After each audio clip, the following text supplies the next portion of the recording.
A quiet protest this morning in Chesterfield by members of the Unite union. Less vocal than it might be in normal times, but part of a wider day of mainly online action against universal credit. One of the most polarising issues when it comes to welfare is sanctioning, the docking of someone's benefits if they haven't fulfilled certain conditions.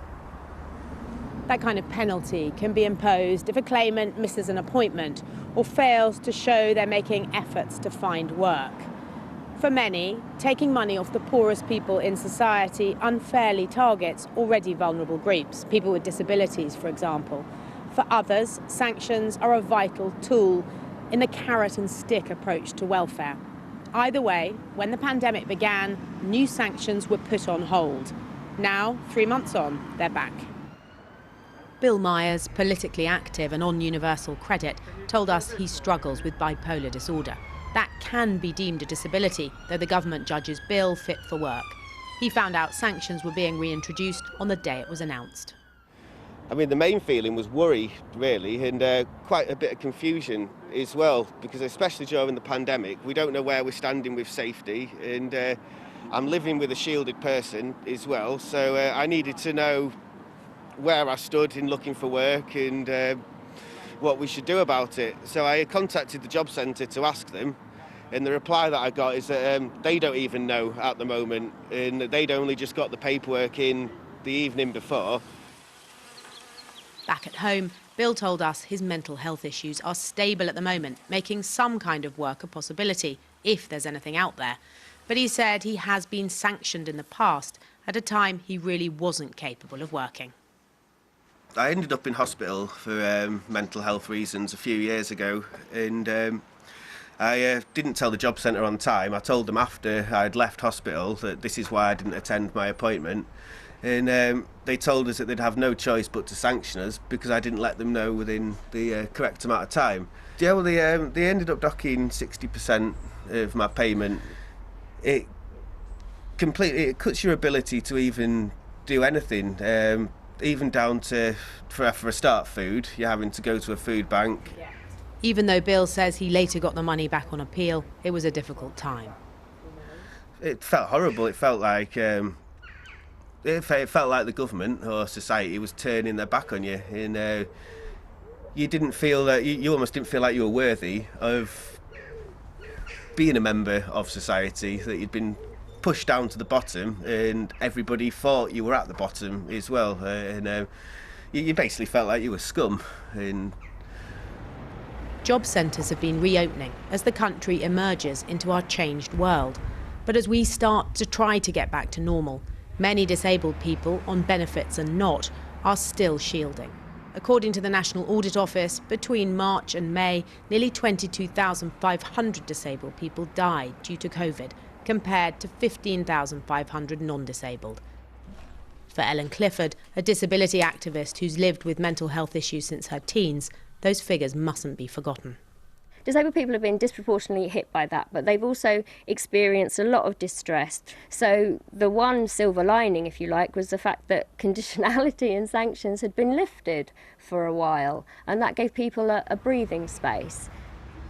For the group of disabled people on benefits who can be sanctioned, that breathing space is now gone. I did think, how could you be so cruel to do this? Because the job retention scheme has been extended, the uprating of universal credit by £20 a week. Now, it's welcome that that's still in place, but that's been kept. Why bring in this, which is about pushing people to find work, when millions of jobs are disappearing before our eyes? We contacted a variety of MPs and other Conservative voices with expertise in this area to talk about the reintroduction of sanctions. Nobody we approached agreed to take up our offer. One, though, did give an explanation as to why that might be. They said, although broadly speaking, conditionality in the welfare system is a good thing in that it prepares people for work and ensures they aren't written off, they said that particularly in these extraordinary times, the debate is just too complex, nuanced and emotional to go on the record. The Labour chair of the Work and Pensions Select Committee is disappointed that sanctions are being brought back at this point. I almost get the impression it's kind of by accident. I don't think ministers want to go round punishing disabled people, but that is the inevitable consequence of simply going back to where we were before without doing anything else. Labour originally introduced sanctions as part of its welfare reforms.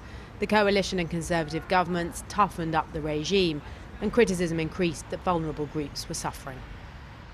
In a report on benefits in 2018, the committee Mr Timms now chairs ruled, "Of all the evidence we received, none was more compelling than that against the imposition of conditionality and sanctions on people with a disability or health condition.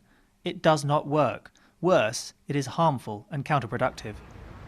They just don't work in the case of people with health problems. The evidence for that, I think, is very clear.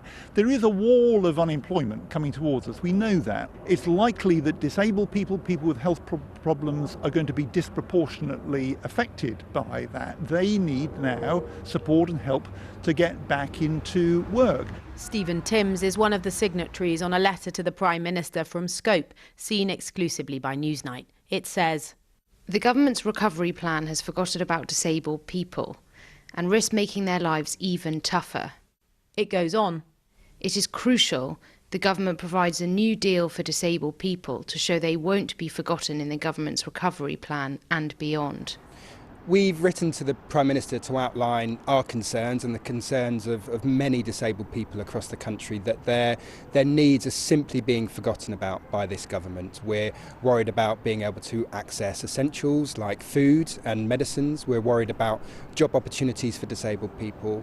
And we're really worried about short-sighted decisions to bring back in the sanctions regime to penalise disabled people who are looking for work. We don't think that's right. In response to our report, the Department for Work and Pensions told us, "We want to reassure people that claimant commitments will remain reflective of public health advice, a person's local jobs market and their personal circumstances. We don't want to sanction anyone and have issued clear guidance that claimant commitments must be rooted in our new normal. No one will be sanctioned unless they fail to meet the agreed conditions of their claimant commitment without good reason." Since we met him this morning, Bill has had some good news.